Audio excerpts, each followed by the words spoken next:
की कहीं व्यवस्था नहीं है। संजीव सिंह जी, सीधा सवाल, बाढ़ लाने की व्यवस्था होती है या बाढ़ से बचाने की व्यवस्था?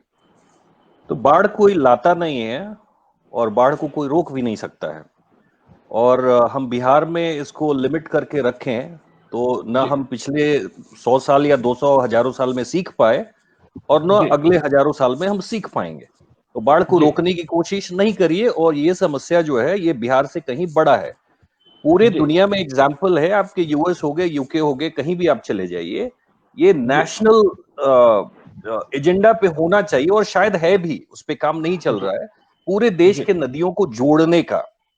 आप बिहार की बात कर रहे हैं, नेपाल इतनी ऊंचाई पे है, ग्लेशियर का पानी है और गंगा का हाइट आप देखिए या कोसी का देखिए, आई मीन 3000 से 100 फीट की ऊंचाई पर पानी गिर रहा है। तो वो तो जो भी गिरेगा इंसान के सिर पर गिरेगा तो सिर फट जाएगा।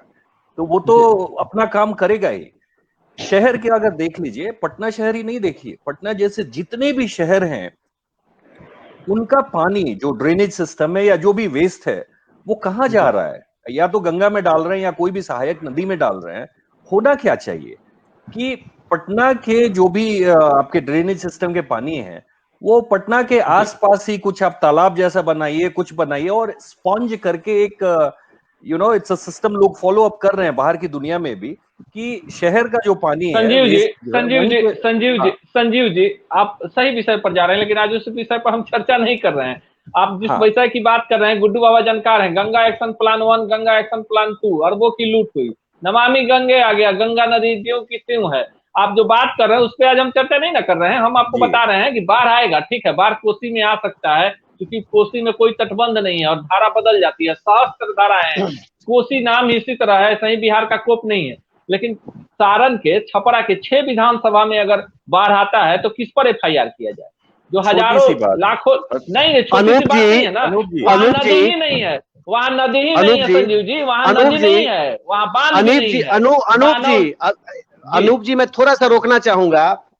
भारतीय सभ्यता संस्कृति, चाहे भारत जो दुनिया का इतिहास है, जो कभी भी सभ्यता संस्कृति कहीं वहां बढ़ी है जहां पे जीवन सबसे सुगम चलता हो। तो बिहार में अगर यदि इतिहास देखा जाए तो ऐसा नहीं है। यहाँ जनसंख्या घनत्व अगर गंगा के आसपास सबसे ज्यादा है, कोसी के आसपास सबसे ज्यादा है, तो ऐसा हो ही नहीं सकता था, हो ही नहीं सकता है कि 1000 साल पहले इतनी भीषण रूप से बाढ़ यहाँ आता होगा। मैं एक थोड़ा सा ऑब्जर्वेशन कर रहा हूँ। बाढ़ को रोका जा सकता है अगर नदी के रास्ते में कहीं निर्माण होगा और सही से निर्माण नहीं होगा। मैं आपको बतलाऊं कि अगर 30 अगर यदि पुलिया बनता है जहां पानी का निकास होता है, अगर 29 ठीक बन गया और एक ठीक नहीं बना तो वहीं वो पानी को रोक देता है, जिसके कारण पीछे भी चीजों को जाम करके और नदी के जो बांध होता है वो तोड़ दिया जाता है। तो ऐसा नहीं है कि बाहर को रोका, इसको सुगम बनाया जा सकता है। पानी की धारा कोई नहीं रोक पाया है, लेकिन उसको अलग दिशा में देखिए। आप औरंगाबाद से हैं, औरंगाबाद डिस्ट्रिक्ट साउथ बिहार में, वहां बाढ़ की समस्या है ही नहीं। लेकिन जब बजट बिहार सरकार खर्च करती है तो औरंगाबाद के हिस्से का भी बजट उत्तर बिहार में खर्च किया जाता है।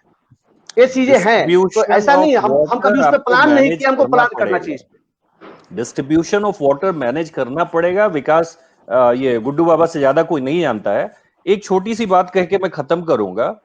जी हमारे जैसे लोग जो है ना, या विपक्ष के लोग हैं, कुएं के मेंढक की तरह अभी सीजन आया है, सब निकल के, हम सब, मैं भी हूं, टर हम लोग कर रहे हैं। ये क्यों नहीं विपक्ष का भी एजेंडा होता है? पूरे साल क्यों नहीं सरकार को घेरते हैं? तो न सरकार के एजेंडा में ये चीज होता है और न विपक्ष के एजेंडा में होता है। तो दोनों पक्ष के लोग जिम्मेदार है, हमारे जैसे लोग भी जिम्मेदार है। वोट मांगने आते हैं तो क्यों नहीं हम लोग उनको बोलते भी हैं। तो जिम्मेदार सब लोग हैं। संजीव जी, मुद्दा आपने बहुत बेहतर उठाया है इस पर। हम बता दें आपको कि सुशील कुमार सिंह जी प्रदेश अध्यक्ष हैं आम आदमी पार्टी के, और दिल्ली में इनके पार्टी की